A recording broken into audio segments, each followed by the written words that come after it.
Hello guys, ये देखो आज के বৃষ্টির দিনে চিকেন বানাবো। আমি 600 গ্রাম চিকেন নিয়েছি, এখানে ভেজে রেখেছি চিকেন।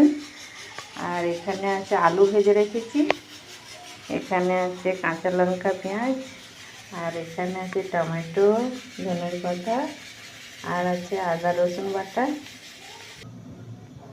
তো চলো বন্ধু, এবার আমি বানিয়ে দেখাবো চিকেনটা।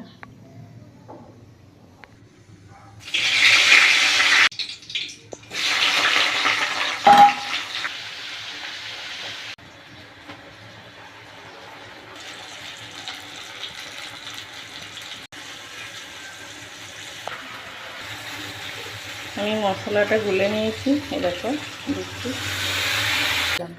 মশলাটা দিয়ে দিচ্ছি।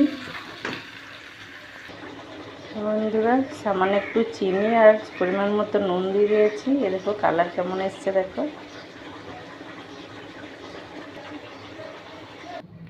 তো বন্ধু এই দেখো হয়ে গেছে আমার মাংস রান্না।